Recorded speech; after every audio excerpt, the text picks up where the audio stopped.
killed the Wendigo, right? Not sure if you guys remember killing the Wendigo. Kind of do. You're fine. So the Wendigo's been taken down. Saffron has led you to the town that you were going to get to. Do you guys remember the name of it? No. No? Nobody does? No? It's Avondale. So you were led to Avondale, where Saffron has politely excused herself for a while. It's been quite the journey to get here, but she has to find out what these runes are all about, and the runes that you guys have been collecting. So she is looking for an old bardic friend to hopefully figure out the system of runes. As you guys know, they look like some kind of musical notes that are written and inscripted on the runes that you found through the moonlight. So it's been a couple months, and Ivory has joined you. If you remember Ivory, that is Coral's character. So Ivory has came back and rejoined you. And after Ivory rejoined you, John joined the party. It's John? Yes. John. John joins the party. And there's some of this that's going to be a little bit of storytelling. So John joins the party, and you guys are hired by local authorities through Avondale as kind of heroes. You're kind of getting a little bit more renowned to do like small little jobs, clean up things, go kill orcs, go get these invaders to get away from the shipyards, and they've been enjoying your company thus far over the fall and hired you for many different jobs. And John has really kind of taken to your party as an enduring party member and really kind of taken this new light in the party and joined and has helped in many different adventures. So, with that, tonight, as the celebration sounds, it is winter solstice. And with winter solstice comes the carnival that comes to town. So the carnival is setting up, and there are many different gypsies that are in town. And they are putting up the tents, and you know that this evening is going to be a wonderful night. So you can do a little role playing, get into character, and then we'll take it from there.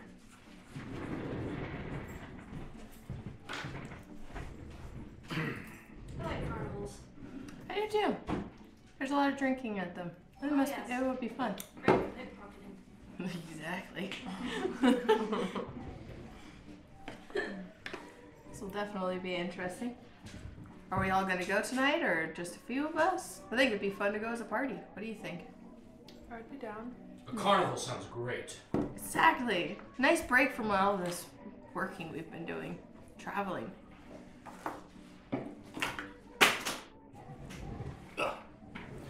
Traveling. What? I follow at this point. I just got to make sure I stay away from my followers themselves. So they're a little much. Put my other glasses. Tap. All right. Can I roll to see what the atmosphere is with people like Oh, around my ambulatory? you don't have to roll for anything. Oh, okay, cool. The atmosphere is, the town is excited. Okay. All these different kinds of lights are set up, candles all over the place. The whole evening is lit. People are outside. There you see ring tosses. You see daggers throwing, games all over the place. The hammer and the bell. You see it all. And you can play in it all. So, if there's something that you guys want to try out, you can go to a booth in particular, and we can go around the party, and you guys could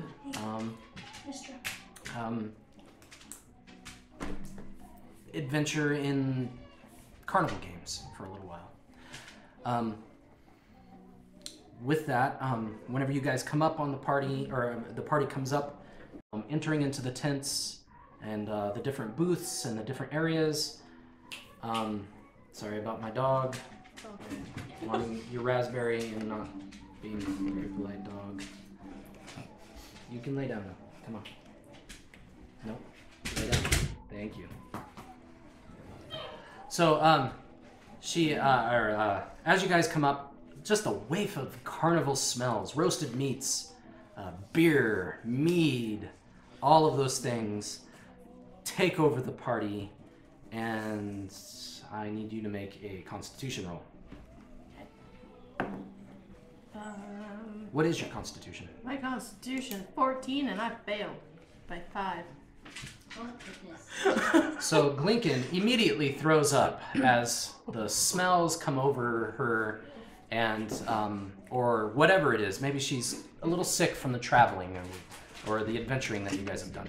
She immediately kind of goes over behind one of the booths that's kind of not set up, and you can tell that they're not going to set it up, and she just reacts. Oh, Lovely. That's a great way to start a carnival. It's fun. Don't believe we should be drinking then. I mean, since you're already losing. Throwing that out there. Yeah. It would just not be a pretty sight. Of course, you can always just be a wimp about it. Might help with the taste. That's true. I get this nasty taste out of my mouth. Ugh. Right. So I'm going to start with Navali. Navali. Didn't mean to break the fourth wall. Is there something in particular that let's say you and Ivory have gotten back together, and you and Ivory want to go play a game. Is there a game that you would like to play? We got ring toss, we got hammer and bell, we got the old knife throwing. You have an archery I would like competition. to try the archery And there's arm wrestling. Ooh, I want to do that too. Which one do you want to try? The archery. Wait. Yeah, the archery one and the arm wrestling. Let's go to archery first. So you go to the archery place, and there's kind of a sleazy looking Carney there, gypsy guy, and he's, hey ladies, how's it going? And he kind of looks at you, and he's kind of got some really bad hygiene, some badly pierced ears that aren't pierced very well, they're way down here, you know what I mean? And the gold kind of hangs his ears even further. Oh, nice. He says, step right up. Are you good with the bow and arrow? I'd like to think that I am. Hold on 1 second. Not your bow and arrow. Pulls out his bows and arrows. It's a con. It's okay, I got this. I can do this. And he says, Famous last words of an archer. 1 silver piece. Okay. All right. You get 3 shots. Hit the bullseye right on the mark, and you'll get a prize. And he kind of goes like this, and you see some scrolls. They're all Okay. What kind tied of up. scrolls are those? The magical kind, of course. Okay. What do you think I'm trying to do? Rip people off?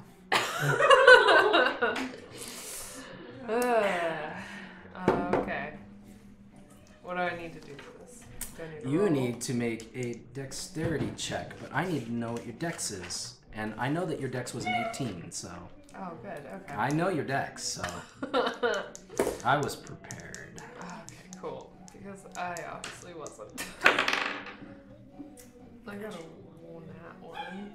You got a nat 1. That's really, really good. Yeah. Kind of upset you. Yeah. You're gonna want to keep somebody's gonna want to keep a piece of paper for the characters that collect things. Yeah. Here's your scroll. Oh, thank you. What about you, little one? Up to picking up a bow? You think you could, I'm alright. Thank you, though. Okay. Real quick, out of character. Uh-huh. Because Glinken has the bag of holding, so we're not taking it out of each other's pockets. Individual, we'll do 100 silver each. That way we can have fun and not worry about it. Cool. And if you run out, you can always come back. Bam! 100 silver, guys. 20. Nice. Here's your test. How much is 100 silver in D&D? How much gold is that?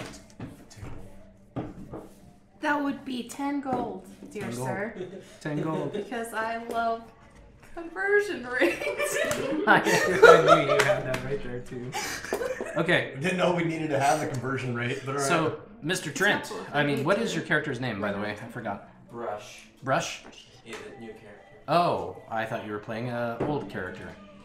Well, I'm just going to say Brush is there in the carnival, and this is the way we're going to introduce Brush. What is Brush? Is he a tree? I should go he's a tree. Or at least a druid that can transform into a tree. Not a druid. Okay. Oh no. A human illusioner. Okay. Alright. Kind of like Mickey Mouse with the brooms. I guess. Okay, I can handle that. I need to get a little Fantasia going whenever Trent plays. Dun, dun, dun, dun, dun, dun, dun, dun. Oh wait. So, Brush, what would you like to try? I'm gonna say that you have 100 silver on you because I haven't talked to you about your character conversion yet. So, Okay. so would you like to try a game in particular, Brush? I'm just gonna, like, wait. I'm just gonna, like, try and stealthily hide in a bush. Stealthily hide in a bush? Yeah. Why? Okay. Make a stealth check. Make a hide in shadows. 2d10. Do you have hide in shadows? Then you have 10%.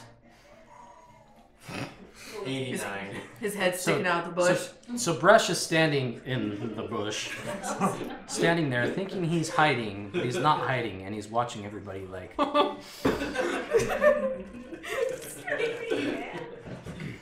And he's just kind of standing there, watching people walk by. And I'm gonna say, Ife and I forgot your character's name. Edward, or Justin, sorry. Justin? Ife and Justin walk by and they see this guy in a bush standing there staring at them. And you guys are like, "Ugh, what the heck?" Oh, hello there, Bushman.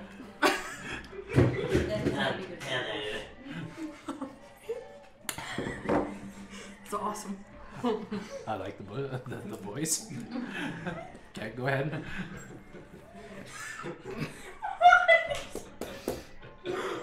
Would you like to step into my booth? The game is tell what leaf this is, and who gets. I'm sure my friend here can tell you what leaf that is. I'm not sure that's a good idea.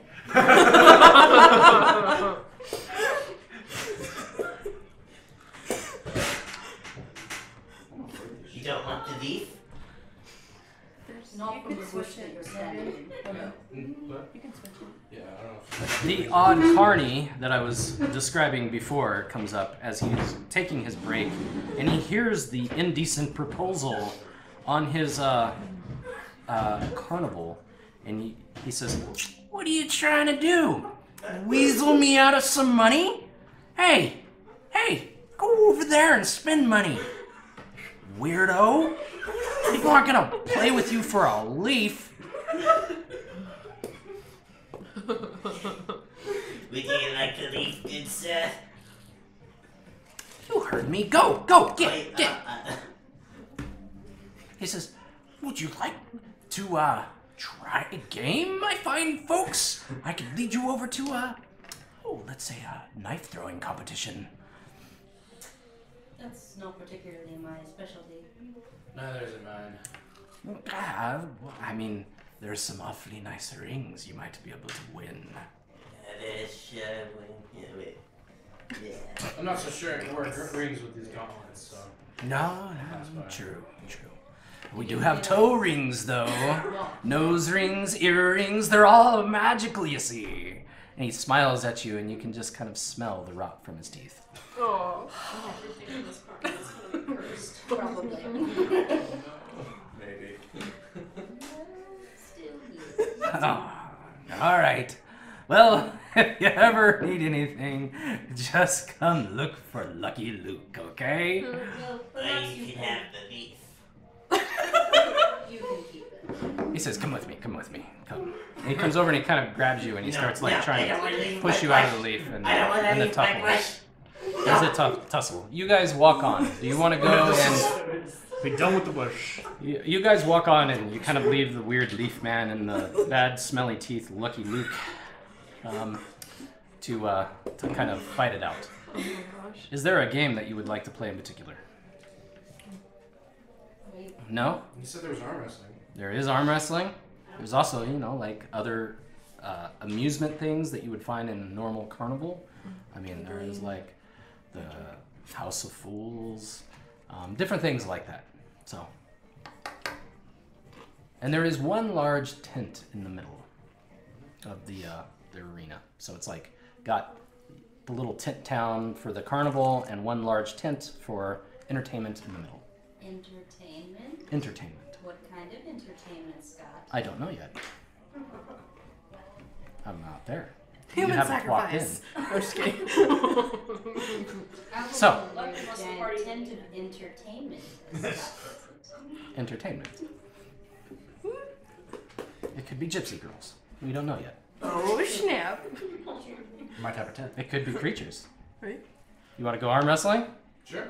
All right. So there's some awfully nice looking gauntlets. Maybe a couple different pieces of magical armor. Right? And you walk up and you see this very large, bald man, huge. And he comes over and he's like, hey, you here to play the game? Yes, sir, I am. All right, 1 silver. And he says, all right, Mike. And this little guy comes out and he's like, let's do it, man.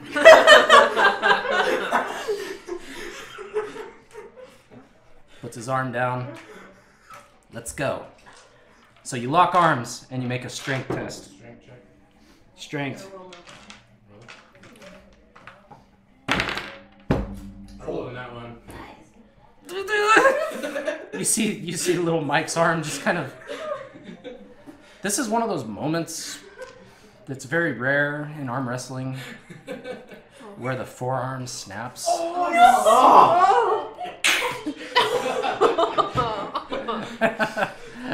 little OP just there. 30 minutes later, with many medics, they reluctantly give you... That's what the net one's tonight, guys. They reluctantly give you so a random piece of armor that I will be rolling up at the end of the game, and they ask you not to play arm wrestling again. They urge you with your mighty strength never to come back, ever. It's a losing proposition. Gosh. Goodness. She's already. Mike didn't roll well either. Poor Mike. All right. Well, John, Lincoln, y'all have been walking Do the around. hammer one. The hammer? You go do the hammer. I will follow you, but I would really love some roast pig. Maybe That there's a boar sounds somewhere. Oh. That sounds phenomenal. Well, you could always go get some and then come back. Oh, well, I'll go do that. Then I'll get myself a drink. All right. Give me one too. Well, you threw up earlier. You sure you want to do that? It'll wash the taste out of my mouth. It'll be fine. Fine. All right. So you go and you find a wonderful booth with a fine-looking wench, and she's cooked up all this wonderful different meats, and you find a big piece of leg from the pig, and you're able to purchase that, and you get 2 horns full of what do you want? Let's do mead. Mead? 2 horns of mead, right there. Cool. So you're walking up, and you see Lincoln kind of getting ready, getting the hammer going, getting the hammer ready. Strength test. I passed with 9. Okay, what is your strength? 19. Okay. Yeah, you do pass. I also want you to make a Constitution check. As John walks up. I failed again. Failed by 5 again. Lincoln picks up the hammer and starts to bring it down as hard as she can. And then suddenly you get the cold chills. Whatever's going on, it's... And you get really weak in the knees. And you throw up and drop the hammer. Soon as... sooner rather than later. Based on that, I believe I'm drinking now. Because if you can't hit a bell, why would I want to, you know... Because I'll be fun and enjoyable. Because I'll be fun and enjoyable. Or I could be drunk and you'd be fun and enjoyable either way. Just saying. You kind of hear the guy behind the bell go. Fine. Just... Yes. All right. Washing your mouth out. That's better. Wonder if it's even strong. I'll take a swig. Yeah. Don't even know if it's strong. Yeah, it's a little watered down, but it's still good.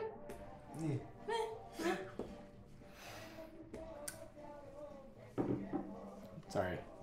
You gotta make another roll. I passed! What'd you pass with? By 4! By 4? Uh-huh. Actually, you don't pass. You throw up. What is going on with me? I will be taking Now, that! it's kind of got to that acidy point, you know. It's got a little foam to it. It burns. And it's got the alcohol that came up. All right. So, as Glinken is throwing up, Navali and Ivory walk up, and Navali's got her little prize. So, you got your scroll, and you walk up, and you hear this, and you kind of see that, and you kind of see the interaction where he takes the drink from her as you're walking up, and notice that Lincoln has gotten sick. Ask her what is wrong with her. Don't know. There's something I ate yesterday or this morning. You think a health potion would have fixed this? Maybe? I just don't... There are some health potions right down over there. You could buy one. I think we Yeah, I have like one. quite a few in our All right. inventory. Yeah, we got it. All right. Are you going to pull one out? Yep. Okay. So, as you're pulling it out, or you think you're pulling it out, you reach down towards your belt, and your bag is gone. Your bag of holding. The entire bag of holding. So, guys. No. Bag's missing. I could have swore I had it on me. Do a perception check. You said I only need D20. I'm sorry. You need more than that? 6! You see a young child as he turns around with his little golden blonde hair, and he looks at you, and then he goes, Little shit. "That's the bag." And he starts running. I quickly make a chase, and I actually chuck one of the horns at his head to try and knock him over. Nice. Do an attack roll. Good choice. And It's I'm very Dex, crowded, by the way. right? There's a lot of people in this town here. And then Everybody's having take fun. that number and add that too. 14. 14? Mm-hmm. Man, that kid is quick. I figured. I mean, it just went. Can I send my ambush drink after? You're gonna send your ambush strength after a child. Yes. Well, it might be safer than Clinking And I'm gonna tell my ambush drink to knock the kid over and to put his paw on his back, not to hurt the kid, just to keep Okay, him. do it. Okay. Yeah, so let's just So- scare the so- shit out of the kid for stealing. Yeah, exactly. It That's basically what's happening right now. It's like, hi. Do it. Do it. Do it. Okay. Ambush Drake. His hands would be removed. Huh? So. 3. A 3? Yeah. You're having difficulty finding that kid. He's like smelling around. There's a lot of people around. Oh, so he lost sight of the kid. He lost sight of the kid. Okay. So he's like in the crowd looking for the kid frantically. Yes. And people are like, "Whoa! What the heck?" You know, as this big old drake like kind of pushes him aside. This guy like, he's got maybe too much meat, and the drake hits him, and he just kind of looks to the side and looks around. Can I have the player's handbook? Absolutely. It's Here you go. not with me. This is not for the players. This is the demons. Side note, is this new? No, this is Coral's. Okay. I would like to have a nice one, but I couldn't find mine. And it's shiny. It's sexy. It's sexy. Alright. So the kid kind of gets through the crowd a little bit. What do you guys want to do? Lincoln's gonna still try and find him in the crowd. Yeah, I'm gonna have to do the same. Well, then I am going to let you... You did something. I'm going to let you do a perception. And you kind of have like this like spinning feeling at the moment. Oh, man. You kind of like just stop and you kind of lean back and go, whoa. It almost feels like you've gotten off of a carnival ride in real life for a second. Really didn't drink that much. What the fuck was in that mead? I don't know, but it's not hitting me at all. You were also triple my size too. Shh, and I can out-drink you. It's fine.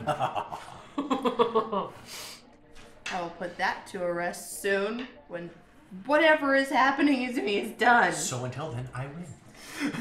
It's possible you might have been drugged on them again. Ivory, would you like to make a perception check? Yes. Do it. 4. You see the boy. He is standing over by the knife throwing area, and you see him talking to somebody. Boys by the knife throwing area. I'm gonna sneak my way over there. You're a thief, aren't you? Yes, I need to get my phone because my thieving skills are on my phone right now. Alright. Hey.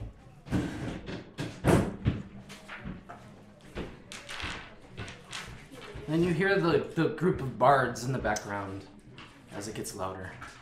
Gypsies. The celebration is going on. People are drinking, they're laughing. Lights are going. You have fools out juggling. It's a very crisp night on this solstice evening, and the moon is bright. The frost licks your lips and your noses. So, I first hide in shadows and then try to move silently. Yes. You can do it like that if you want. I think that'd be appropriate. Hide in shadows. What do you think of this? I don't pass that, but I'm going to try and move silently anyway. Ivory moves close to a tent thinking that she's trying to hide, but she doesn't feel very hidden. No. There's just too much light flicking off of her. Why do you roll so high? I do not move silently. Are you just gonna run for the kid? Yes. I will run for the kid, and I'm going to hope that these 3 are backing me up. You suddenly see Ivory take off, running for the kid. You see Ivory do this first. She kind of goes over towards the tent. She stands there. She looks around, thinking, maybe I'm hidden. You can see this processing in her mind. And she's like, crap, it's not working. And she just goes. She just goes for the kid. I should probably follow her. I think she's onto something, or she's gonna Glinken grabs her knee attack as somebody. she's saying this. All right, let's do a little chase. Why don't you do a dexterity? Okay, let's get open. I got a 7 out of a 17. All right, so you get pretty dang close to that kid. And the kid, he stumbles over a rock, and he kind of goes forward and kind of slides with his arm out. Drink after him. Huh? Just muttering better said the drink after to myself as I miss him. No, you didn't miss him. I didn't miss him? You're catching up, and the kid fell, and he hit a rock, and he slid. Cool, I'm just gonna jump right on top of him. All right, you're a gnome, right? I'm a halfling. A halfling. I weigh a lot. You weigh a lot. So the halfling jumps up and jumps over and jumps onto the boy, and you hear the boy go, "Oh!" And he's like, "Hey, get off of me! What are you doing to me, lady?" Hey, quit touching me! Hey! Quit touching me! Don't do that! And people are looking at you like, what are you doing to that kid? I'm gonna stare him right in the face and say, give us back what you stole, you shit. So, the kid just raises up the bag. Okay. Is it the bag of holding? Well, I don't know, is it? Do I have to roll? Well, are you gonna grab the bag? Or are you just gonna look at it? Or are you just gonna look at it? Grab the bag. Okay. It looks like a bag of holding. It looks like the bag of holding. Yes. I'm gonna look him and I'm gonna say, and I'm still gonna be sitting on top of him. I'm gonna check inside the bag of holding to see if everything is in place. Are you still on top of him? Yes. Are you sitting on him or are you laying on him? I'm sitting on him. I get up and I sit on him. Okay, so you sit on him. Mm-hmm. It looks like your bag of holding. Yeah. You stick your arm down in there, and I'm gonna say you pull out a bloody head. That's confirmation. We have a bloody head in our bag. I'm gonna look and say. Actually, you're supposed to summon the thing. What do you want to summon out of the bag? I said that. I don't really know what's in the bag of holding, so just like. I'll yell a bloody head. Check for a bloody head. You know, that's not ominous. Because you know the head's not gonna rot in the bag. Look. Right. Over. I have no idea why you kept the head. Why did you guys keep Well, because we thought it was gonna help us in the Temple of Elemental Evil, and then we never took it out. It's still sitting there. I'm gonna yell back and ask, why is there a bloody head in here? So are you gonna pull it out? Yeah. Dripping all over the kid. So, Oh my god. Okay. so the Far kid away turns is she from ghostly that? white. The kid's like, the people that are all around you that have been watching you now are freaked out, We gotta use this as a learning experience. screaming. Some poor lady throws up next to you, and yeah, it's not good. I pulled back. I apologize. I said, I didn't think that they were serious. And I get back up. The kid gets up immediately and makes an attack roll against you. Alright. He kicks you in the shin, and it successfully hits you. You're mean! Kicks you right in the shin, and he runs. Do I still have the bag of holding? Oh, yeah. Yeah. Can I grab him real quick? You can try to grab him. Make a dexterity check. Whack! 8 pounds of weight. Bam! Just saying. This kid is not having a good night. This is what happens when you steal, children. Yeah, I'm just gonna try and grab him. I'm not gonna throw anything at him. So Alright. that's dexterity or strength? By the way, for the listeners, there's like 2 years back play that you guys have not heard. All right. What's that? Is it a dex or strength? Is it a dex or a strength? Should be It should be a dex. I make it.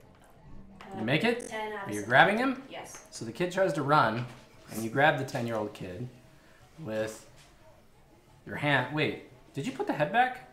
Oh, apparently not. No, you don't grab the kid. Like smack the kid with the head. I'm gonna say you hit the kid with the head, and he starts like he's pushed forward into the ground again. Okay, it's safe to say Ivory's not good with And I'm children. gonna say you all walk up and you see Ivory beating this kid with a head. And everybody has left. Everybody's disgusted at the carnival.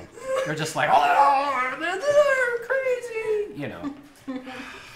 Oh my god. One way to kill a party. I've just puts his head in his hands. Oh my gosh. Brush is still standing in the bush watching all of this, like as if he's hidden between 2 leaves, going, Does your car make it back? Okay, cool. I'm gonna put the head back because now I'm cross as a character. I'm gonna say the kid kind of like looks up at you and he kind of like scoots. Wait, what happened? I don't want to. I'm just processing. I'm like, and I'm gonna say, don't steal from us again. he goes. He gets this really like pale expression on his face and goes. And he just takes off. Question. Whatever happened between me and the stand guy? If I rewound that, you eventually became so disgusted by his breath, you decided to find another bush, and this time you found 2 leaves to hide behind.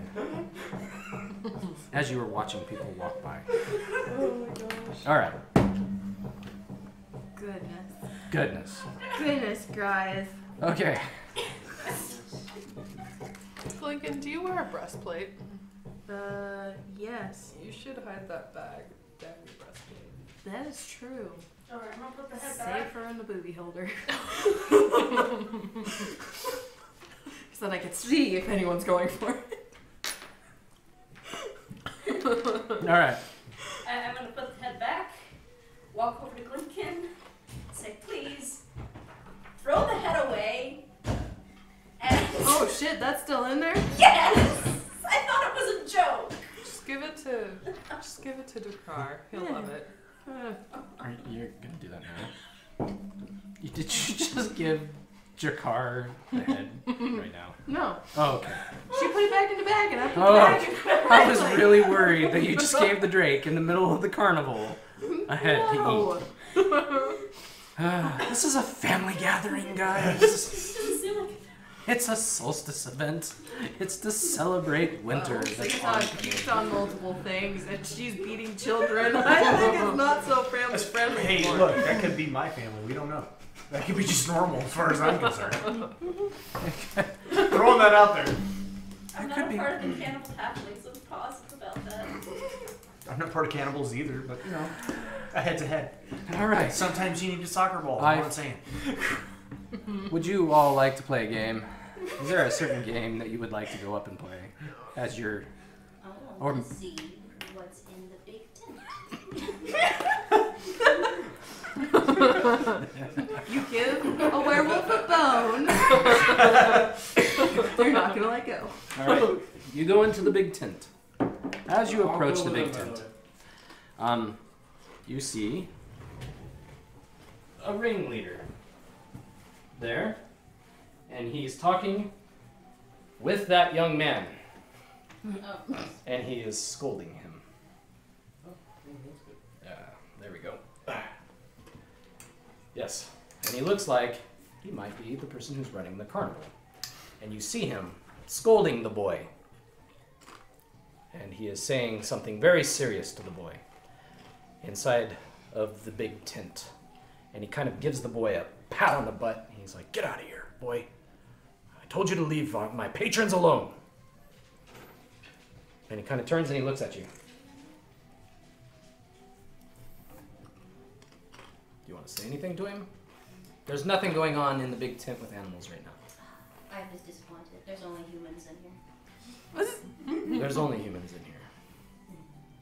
Do you leave? Do you stay? As he looks at you.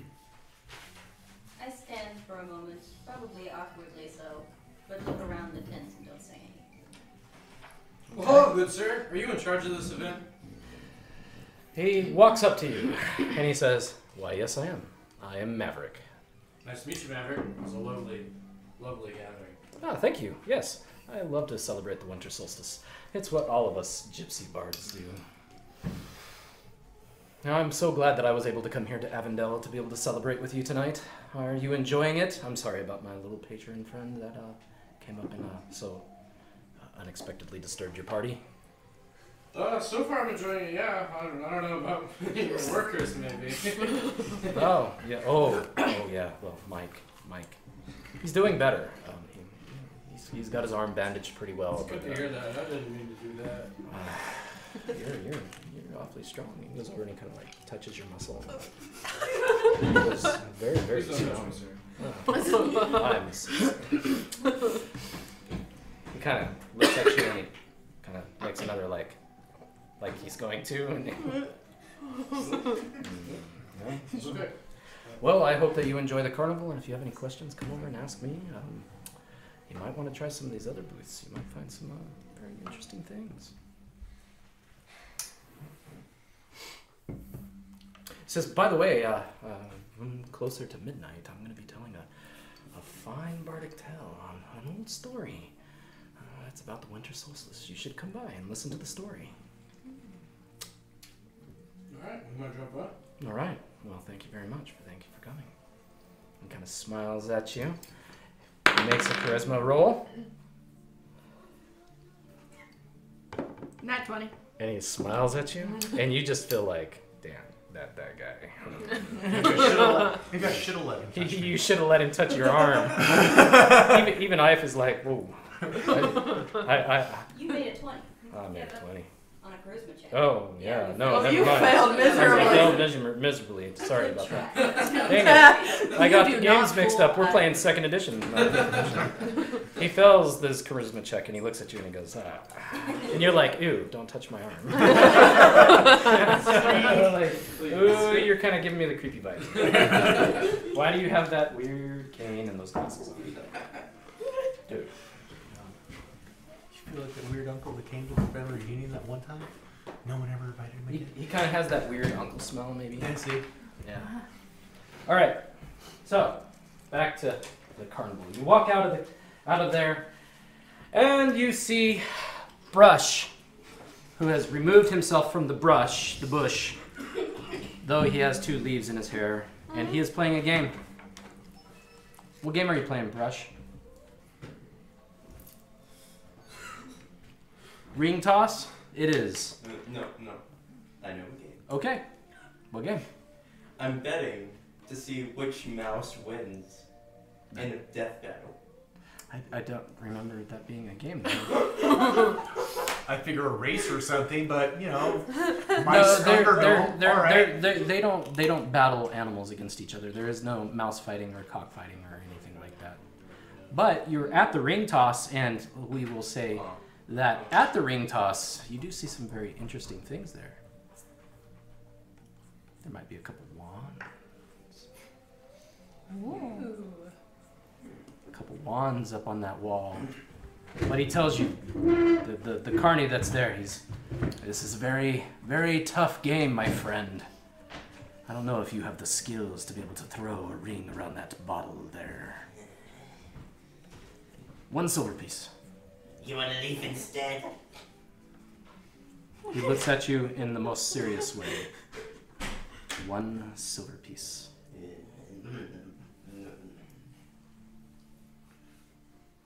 He takes his silver piece. He hands you 1 ring. Only 1. And there's 4 bottles standing in front of you. Maybe about 4 feet away. All I gotta do is get. All you have to do is a dex check. Oh. What is your dexterity? I believe it's a 16. Yes. Oh, it's a 16, is it? Let's try that. Yes. 14. Oh my gosh. Guess what? What? You failed. That ring felt like it was a little heavier than what you were thinking. He says, would you like to play? I cast blindness on the card. What kind of character are you playing? The joke kind seems. Yeah, joke character. You're gonna cast blindness on the carny in front of everybody. This is a family event.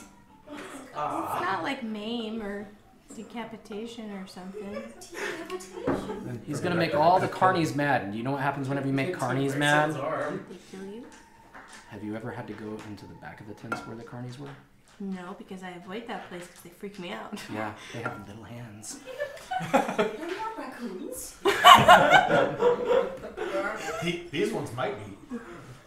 Interesting. They could be like Pompoko raccoons. Yeah, They could be shape-shifted. They could take on other shapes. You know what? Fine. Yeah. Fine. That's not what hit my brain first. I know what your brain first thought of. The pouch. I start mumbling and grumbling and starting to walk away. Go inside, start getting inside of a bush and cast invisibility on myself. Okay, you cast invisibility on yourself. Alright, I'm going to go to the next set. We'll go to the kissing couple. All right. I caught you at the right time. Perfect. I can't believe I rolled a 20 on that stupid roll. I was proud of you. I was so proud of that. I was like, oh, I get to touch your arm again. You want me to. And then it was like... Well, since I'm not feeling good, I'm gonna go see what all the commotion is at the ring toss since it looks like an easy game. All right. Go to the ring toss. He hands you one ring. I rolled a 2. My dex is 13. I'm gonna say that ring hits it just right on. Tink! And you see the carny go over. There you go, ma'am. Cool, thanks. What is it? It's a wand. Of what? I don't know. I just know that they're magical. Well, why give them out if you don't know what they are? I don't know. Is there any writing on it? I don't know how to read magical writing. I'm sorry, I'm pretty illiterate. Oh, but I do. Ah! I have reading and writing in ancient languages. So, technically. Oh, and spellcraft. And spellcraft. Okay, so Yeah, I should be able to,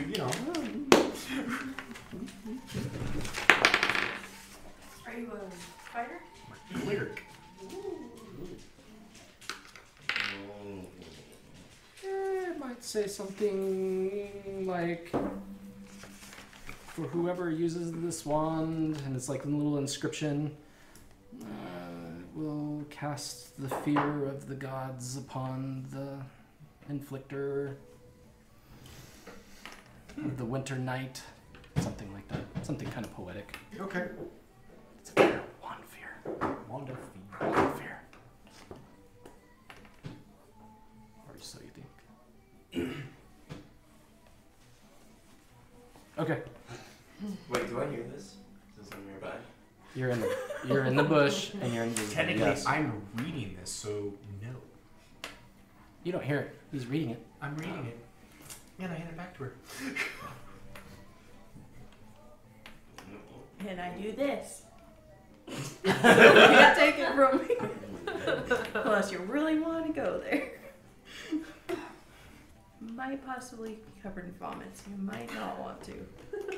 Or get killed. Yeah, I was That gonna say she too. could break something. That too. You know, I'm gonna say that you have vomited quite a bit, but you're feeling better, Well, that's good. and your tummy kind of growls like you're kind of hungry. So you could probably go for some kind of like, I don't know, funnel cake type mixture thing, something. That's good. You should go get one of those. Funnel cake with like bacon all over it. Yeah, more like strawberries. Strawberries? Strawberries. Funnel cake with strawberries. And bacon? No. No bacon? Bacon and Strawberries. like chocolate. Bacon and chocolate? Yeah, not with strawberries though. Okay, no with strawberries. No. So you want strawberries. There is a booth that specializes in strawberries here. Okay. They do strawberry shortcakes. They do strawberry. It's not really ice cream, but it's kind of like a jammy kind of Freezer thing. freezer thing. They've got some kind of mage back there that's been casting spells of ice all day, and he's been trying to, you know, concoct with a chef, a local chef, like an ice cream like mixture, like a sorbet. Oh, I want a rat. The cameraman hits the window. All right. All right, I'm gonna go over there. How much for a strawberry funnel cake? Oh, that would be like, let's say, 4 copper. Not much. Yeah, is it good? That was fantastic. You just see Glinken consume. Whoever's near him just. Inhale. Yeah, Inhale. basically. Only inhale. Oh. I'd like to make my way towards the food area. Food area? What are you looking for? Something pumpkin flavored. Pumpkin flavor? Oh, they've got it. Yeah, something pumpkin flavored for the pumpkin farmers. So, yeah, definitely. They got. A slice of pumpkin pie or something. Yeah. Oh man, Oh, yeah. the best. The best. 2 copper. 2 copper for a whole pie. Yeah. Mm-hmm. Anybody else looking for food right now at the festival? Just eating No. I was thinking about doing the ring toss. Ring toss? Okay, so you're at the ring toss. Go ahead and do a ring toss. Dexterity check. Tell me what your dexterity is. Dex is 17. 17. You pick up that ring and you're like, you kind of feel it. It feels like these things could be weighted a little bit. Maybe. You're not sure, but you're thinking that doesn't feel right. Go ahead. 8. You make it. Dude kind of goes over. Here's your wand. Thank you. I'll just, since Lincoln, were they there whenever I was doing the ring toss? No, we took off. No, but you can eventually, you could say later on I give it to Glinken and I'll be fine with that. Later on, Actually, I'm going to say that little kid, you see that little kid like across over in the Hammerbell booth. The one that by where Lincoln was originally, and he's standing there with that guy and he's going. Mean mugging. And you see another little like tow-headed kid kind of like peek his head up. And they're just standing there. And Alright. they don't even break their contact. They're mean mugging you. Made enemies with the children. I didn't mean to have severed head because I wasn't thinking. They're watching Actually, you. I'm gonna walk up to Lincoln and while I'm giving it to her, say, "Sorry, Doc usually helps me with my anger." It's okay. I mean, if you remember, Life I think usually helps Cassandra me whenever with she didn't notice me, so. Yeah, well, yeah. Cassandra is gone. Cassandra has not returned in months, actually. In game. She's taking care of a kid. Yep. She might be taking care of her kid. Yep. Right. Yep. We'll see if it's been born yet or not. We Different don't know how game. many months it's been. Oh, it's probably been enough time. But moving forward. I would like to buy a rat.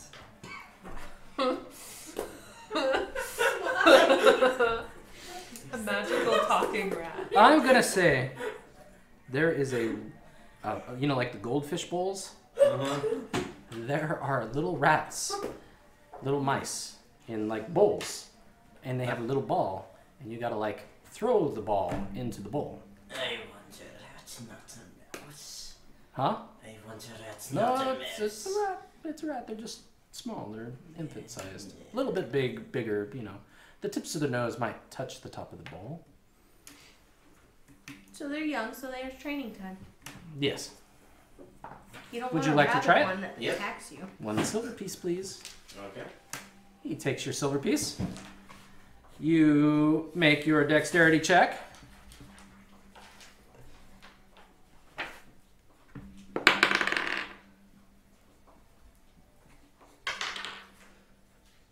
Did you make it? That is a 20. And the first one hits the top of the very edge of the jar and goes bink. How many do I get? 1 ball. 1 ball? Okay. He says, "Would you like another try, sir?"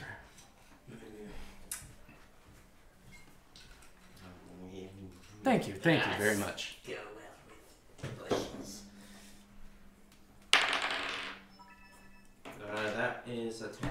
That is a 10. And what is your dex? 16. Oh, a 16.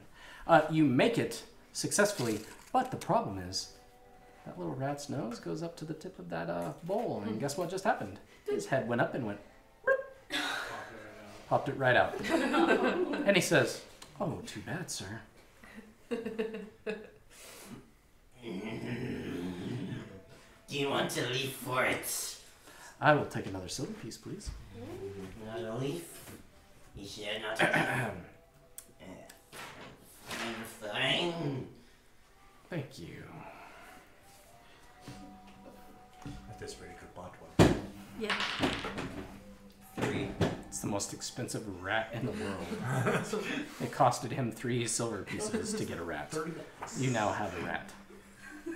Dun dun dun dun dun. You gained a rat. What are you gonna do with it? All right. I'm gonna cast I'm gonna cast invisibility on myself. and go up and place the rat on like someone else's head. Whose? The shortest person that I can find within 10 feet. What was a rat? I'm gonna say that there's a chance here There's several people here. that it could be one of the several people that are short. Yep. There's a 3 out of 7 chance. Within 10 feet of me.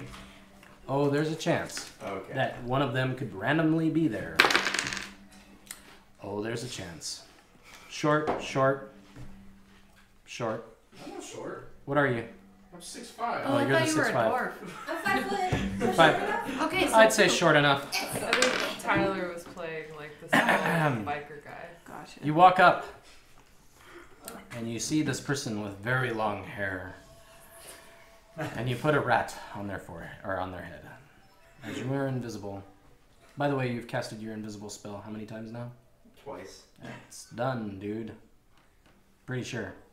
It's not infinite. How many times can you cast it? He's level 9. Yeah. It's what, a level 1? So It's a level 1 spell. I think you can cast it 3 times. 4. 4? Dang it. So you put the rat on top of Ife's head, not knowing who Ife is, and Ife looks up and the rat goes, and Ife's eyes go.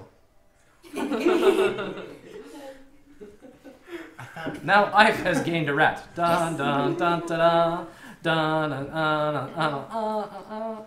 Sorry. What a wonderful gift. You see, I've turned his head and speak into the wall of hair. Do not eat this one. And you hear this.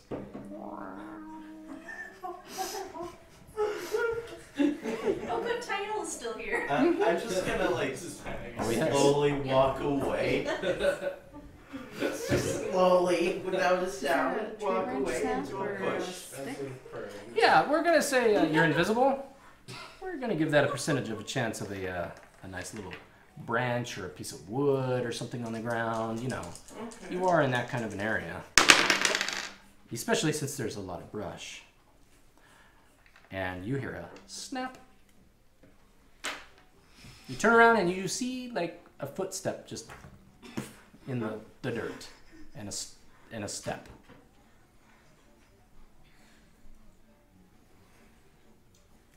I am going to. Pretty sure your cat can see invisible. Oh, you think you can see? I don't know. Does he have that spell? See invisible? I thought we remember that one Magic. monster that we encountered in a while ago that was whirling around and was moving around really fast. Tyler can see that one. I don't remember. I'm that pretty one. sure your cat can see invisible. Okay. I thought that was a thing. Okay. He is a... I thought that was a part of it. I thought it was as well. But Yep. I don't know what to think. I'm gonna say Tyel whispers into your ear. There is a guy right there. You know, and he says it in his camp. There is a guy. Looks like some kind of wizard. Illusionist, maybe. I am going to, since I don't know who this person is, and they're clearly sneaking up and around me, going to create spikes from the ground. With my spike road spell. Please cast it. Just so skinny.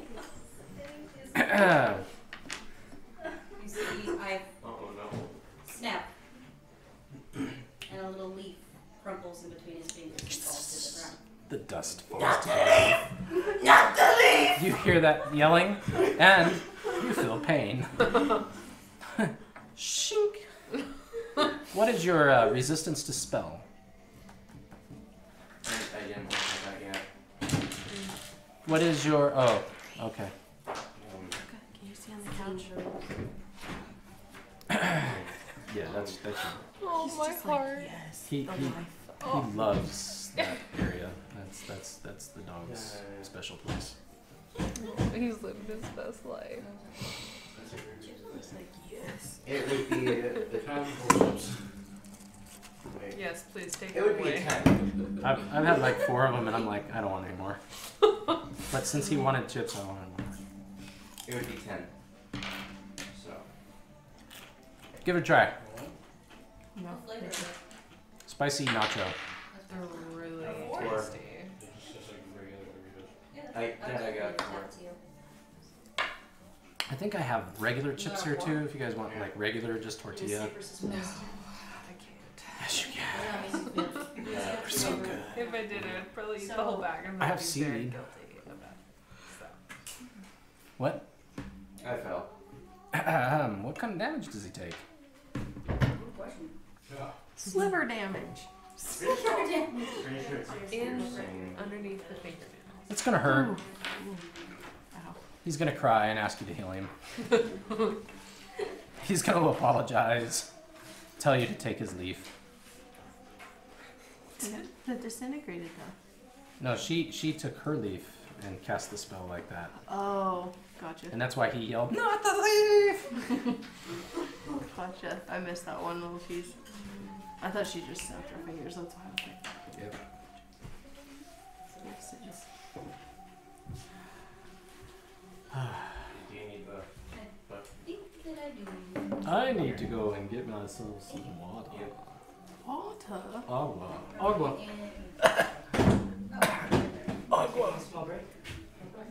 Agua. So, Brush, you take 5 points of damage as spikes come up and surround you. Do you scream? do I get stabbed? You do, through your feet.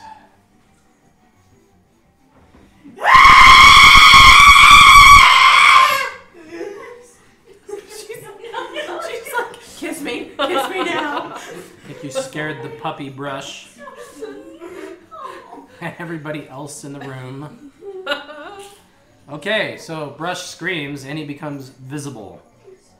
And he's standing there screaming like that, looking down in complete terror. A brief moment comes over your mind. You think Brush might be autistic. He's an autistic illusionist.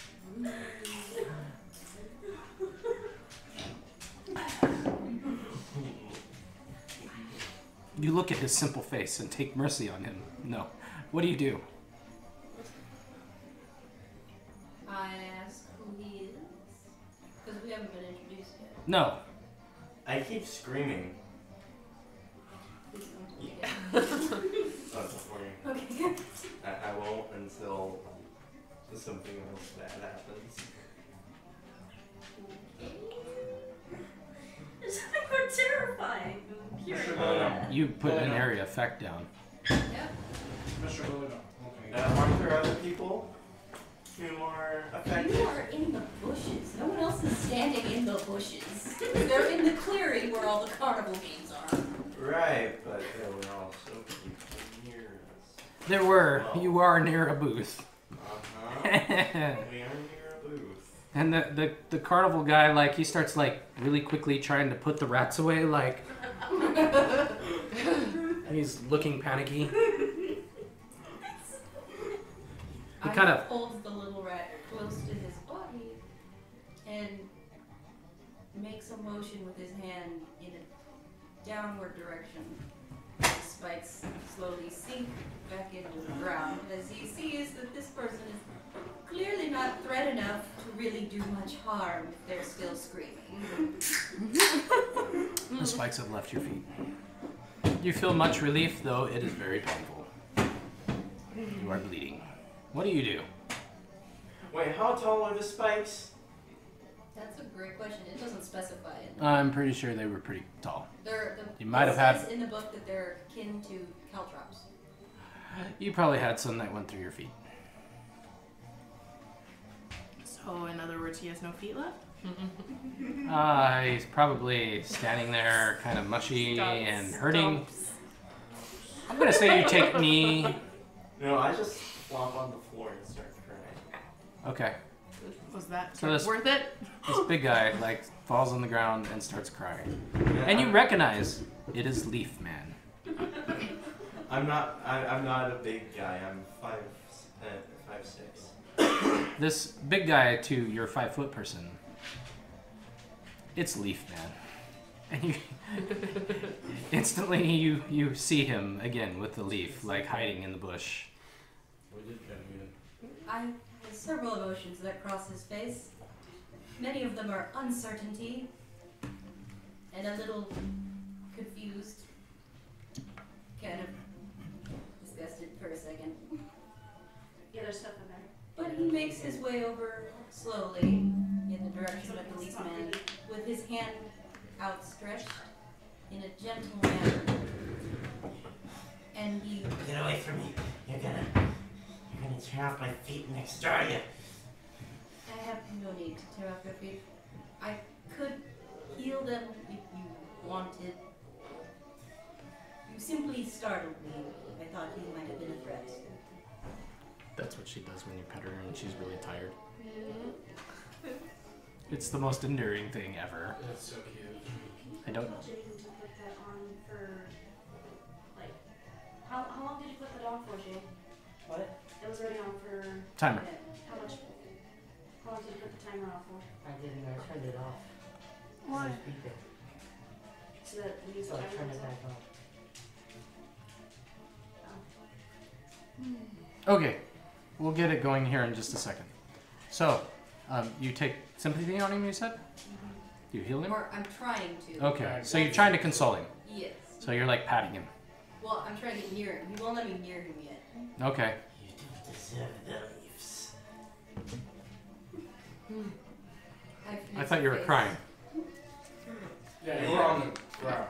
You're on the ground. You're crying. I know. You have bloody nubs. Your little nubs are like Little baby feet thrown squinting around. I twitches his head slightly to the right and snaps it back up. And Tael will now hide in shadows to secretly heal his feet. Okay. So, So Tael does have to come out of hiding too. Yeah. Like he will be visible, but he will have to go down there first, right? So Right. you won't know until he's at his feet. okay. Right? Yes, and I know that that's like impossible for Tael to fell. So go ahead and roll it though. Freaking invisible cat. You were the one who gave me the invisible I know. There you go, 14. Oh man. So go ahead. Okay. 85 away from failure. Only 85 away from failure. After Ice makes his head motion, you kind of see him shift his shoulders and his hair moves in kind of an odd manner. And then suddenly, you feel a tiny cat tongue on the bottom of your feet.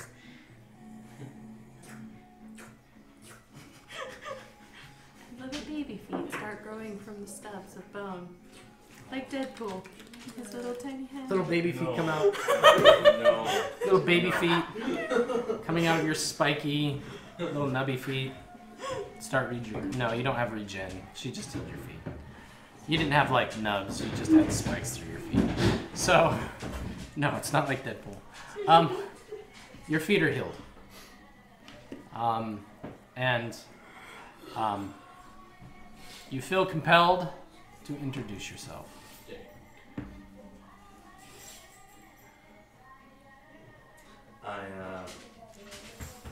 You're thankful that you're healed. I turn back invisible and book it out of there. Please tell me he trips on bushes. And you Cast just the hear a spike again. I'm gonna say Cast the spike again. Problem solved. Done. he casts invisible. What do you do? It's your turn, Ife. That was his entire turn. If we're gonna do it like this, you're not gonna book it. You gotta go by your turn. I am going to signal to Tael with my finger, and back slowly away out of the bushes into the carnival scenery while keeping my eye on the spot where he was. Do you have snare? That's a good question. I bet you have snare.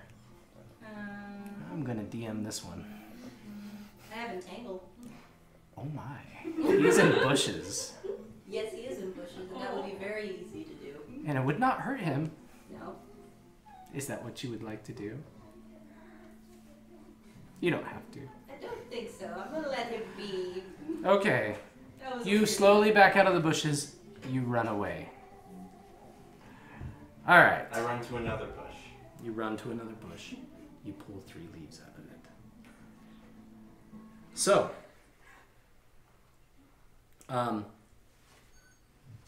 sorry, give me 1 second here.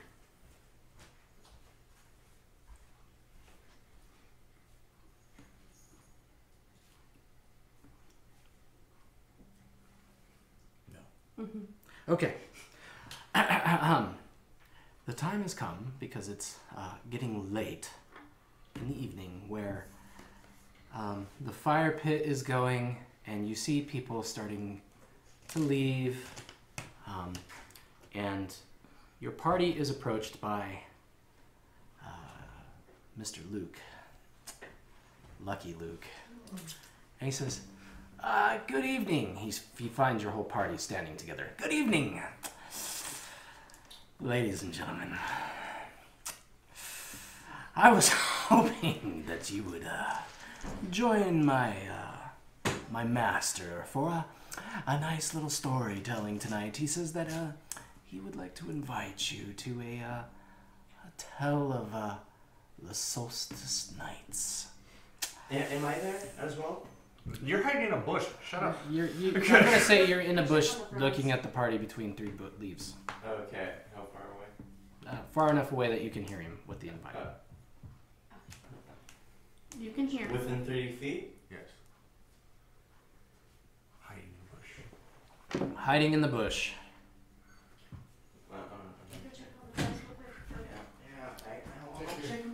Sorry. Man. Oh, man. I just want to make sure they don't. Swiper, no swiping. So, himself in the bush. do you accept his invite? You remember the invite from Maverick earlier. And you can let your party know about the invite. I let them know about the invite. Okay, so you let them know about the invite. Thanks. Thanks for role-playing that there. I couldn't remember what you said when you asked me that. There's going to be a bardic tale. So you gather around the campfire as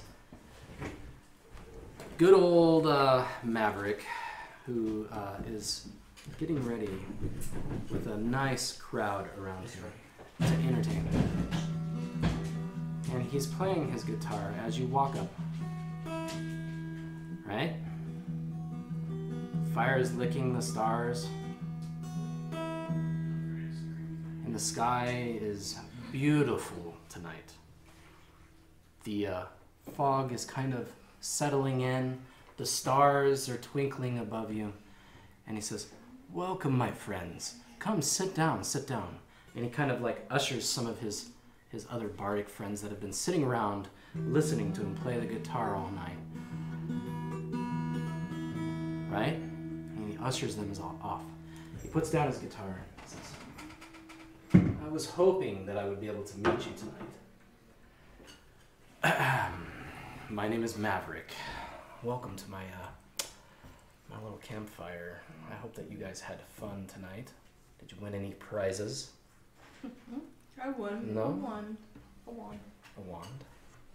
I want one as well. Did you guys really look at those games? Says tonight was the only night. I'm sorry. Offers off the table now, but did you find anything really interesting there tonight? I didn't. Oh, nice, nice. No eggs. Anyways, I was hoping to talk to you all tonight and talk to you about something really. Eggs. Eggs. Wait. What did I miss? I was hoping to talk to you guys tonight and tell you a little story. And he kind of gives a signal to some people in the back that he had been ushering off, and you see they bring you out like hot drinks to sit around the campfire to hear the story. And he looks up at the solstice star and he says, up there tonight, something really special. He says, have you ever heard the tale of Celeste? No? You've never heard the tale of Celeste? Celeste was a princess. Yes, a real life princess. And she lived in a faraway place a long time ago. Her father, he was kind of concerned with his kingdom. He was really looking to use Celeste as kind of a bargaining measure, you know. I mean, after all, she was quite beautiful. But anyways, so Celeste, she was a bargaining tool for her father, and her father finally found a suitor that was going to be able to pay a lot of money for her. A lot of money. But Celeste, she didn't want to go to him. She wanted to find someone with true love. True love, she would think. Every night she would go to bed, and she'd go to her window, and she'd look up at the stars, and she would see the stars, and there she would say, "Starlight, just tonight, please send me true love on this cold winter night." That's so sad. So sad, you see. Her father had given her to a really, really horrible man from the East. Yes, from the East. He had a terrible looking nose and kind of that grinnish smirk, like a rat, maybe. Maybe his personality kind of matched that, because whenever he finally got to meet Celeste and he paid for that dowry, he got to come in for dinner, and he sat down and he looked at Celeste and he says, "Oh, you are beautiful, my lady, so pretty." And he leaned in and he licked his very long teeth, and as his tongue kind of went up and touched his teeth, it brushed against the mustache that was crookedly, like, just a little too long. And, well, Celeste, you could imagine the horror in her eyes, knowing that she was going to be sold as basically a bargaining tool for another kingdom. I mean, this man only cared about her and the throne, right? Well, anyways, the man looked at her and said, "Bring me some food. Bring me some food, Celeste. I need you to understand just a couple things. And I'd like to talk to you privately."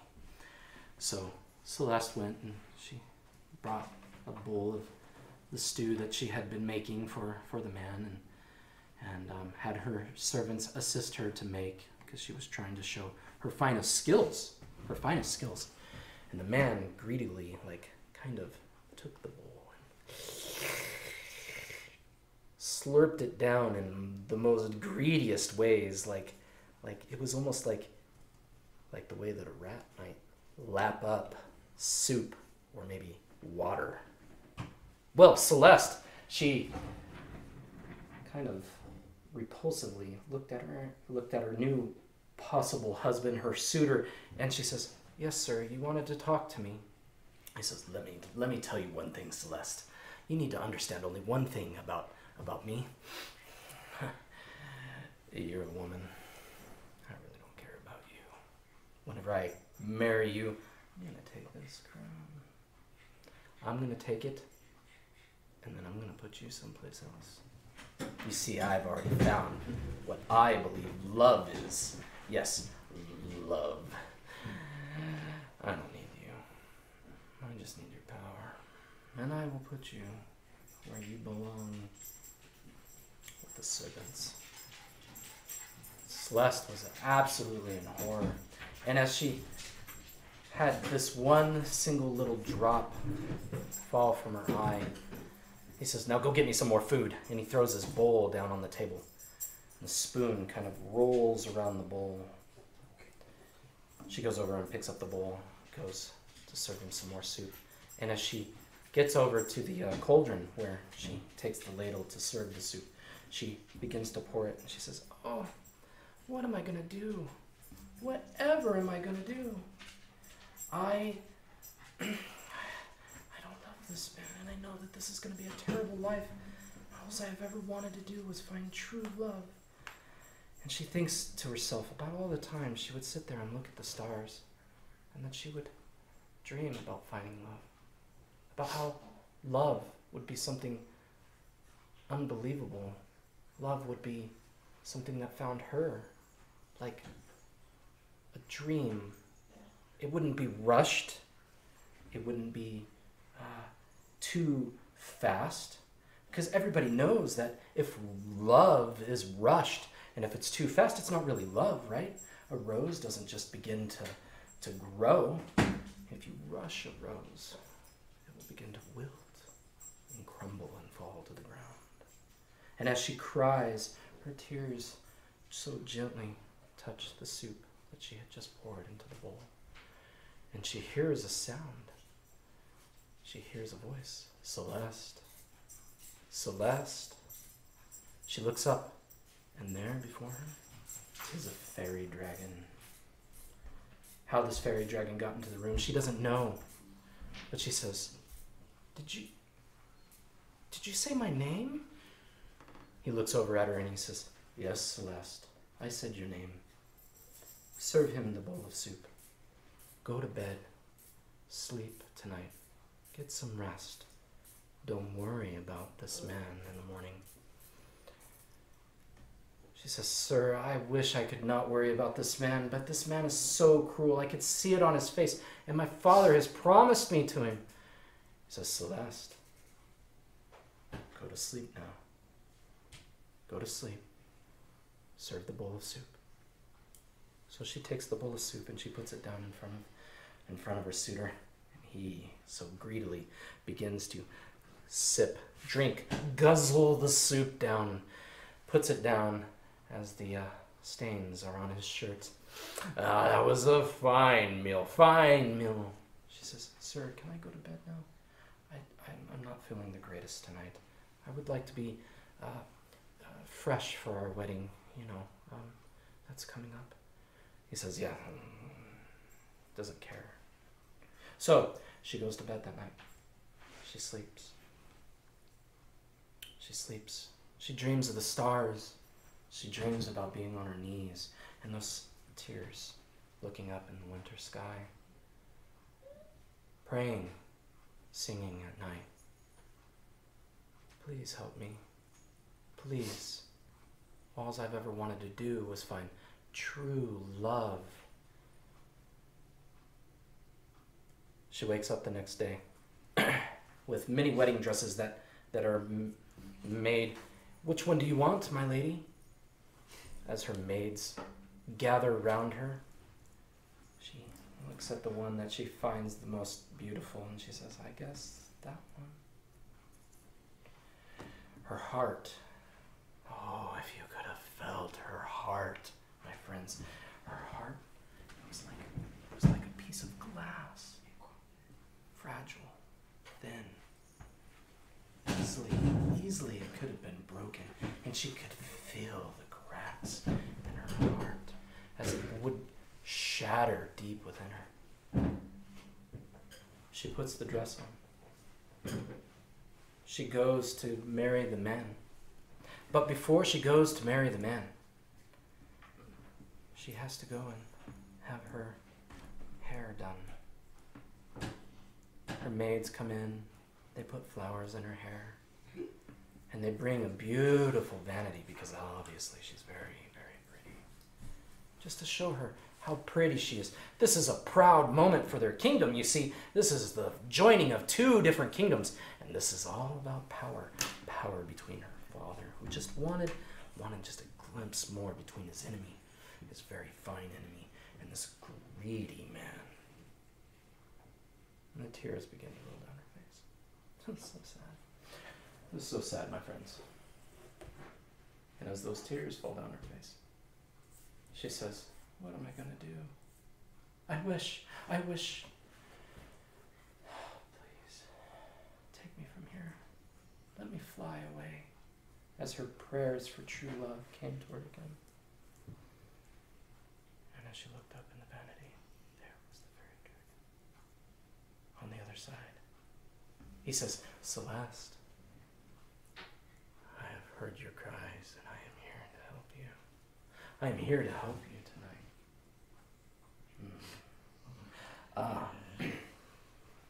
Celeste looked up and she says, How can you help me, sir? Well, Celeste, she suddenly felt a tingle of hope inside of her. And the fairy dragon says, Celeste, you have always been meant to shine brightly like the stars. Look down in front of you on your dresser. She looks down, and there she finds a single ring. Says, if you put this ring on, you will be able to fly up to the sky. You will be so bright, you will be able to light the entire night. He says, but there is a cost. You won't be able to take the ring off, but you'll be able to find true love, and you'll be able to be with your true love for the rest of your life. You'll be able to touch the sky, the stars. She says, sir, if I put this ring on, it will get me out of here? I won't have to marry him? He says, yes, Celeste, as the fairy dragon began to fade and disappear in the vanity in front of her. Celeste looks down, and the ring was very beautiful. And a glimmer of hope comes over her heart. She picks up the ring. She puts it on. And she turns into a wisp. And she zings up into the air and sings the song of the wisps and flies around the sky and disappears before the wedding night. My name is Maverick, my friends. I am a bard, the last true bard. And I would like to tell someone their fortune tonight. Well, what do you think? Who's the lucky person, do you think?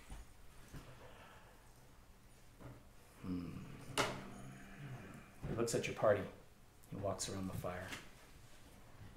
And he says, you look fortunate enough, don't you, Glinken? How do you know my name? I didn't state what my name was. Oh, I know your name. He sits down before the campfire. He says, I've known your name since you've walked in here. You see, my friend told it to me. I've been expecting your party. Saffron said that she was going to find you a bard, and she found you a bard. Okay, then. Did she not? She did. Ah, well. I also know your name for another reason. Let me see your hand.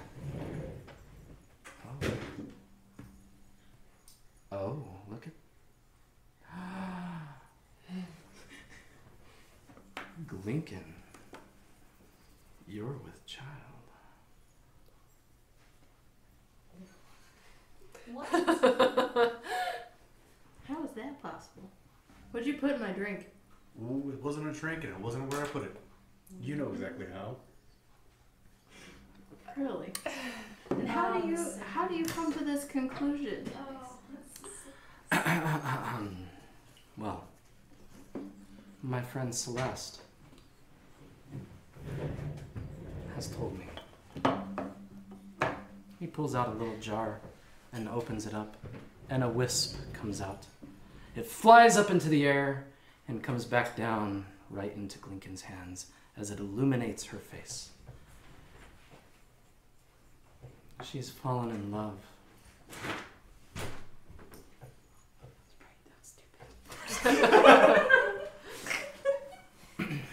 She has fallen in love, Glinken.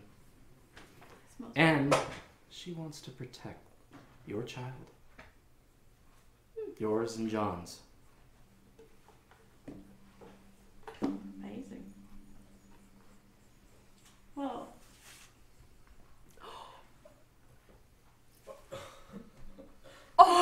Kevin and I are pregnant.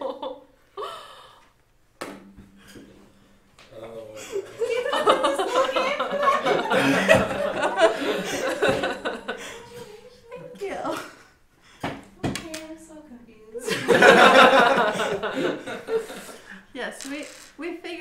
my idea was just to introduce a character sheet with a baby, and Scott came up with this wonderful story to kind of make it a little more interactive and fun. That's fun. Yeah. So we are 12 weeks on Saturday. We found out Halloween. Mm-hmm. So, That's my Isla, question, Halloween. you remember me going outside? And I came back inside? And I said, could you tell if I was crying? Oh. Yep. Now I get it. Okay. Yep. Gotcha. So we wanted to share all of you. You guys know before my parents. Yes, that's me. This can't go online until then. Nope, not yet. Not until. It's gonna take forever to edit. So. Which was perfect. That works great. You got time. You got time for all things. Yeah, yeah. But I wanted to share that with you guys in a fun, creative way. Thank you, our dear DM, for helping us with that. Career-defining adventure. That was That different. was beautiful. Thank you for allowing me that. You're welcome. That was great. Do you like your wisdom bag? Oh, she's going to protect you actually in game. So, Celeste is an actual wisp who is going to stay with Glinken until she gives birth while she's playing in adventures. She will light the room up enough for you to be able to see 60 yards in front of you. She will give you a +3 to your constitution because she is going to protect that child until it is born. And she can sense any hidden enemies in any chamber.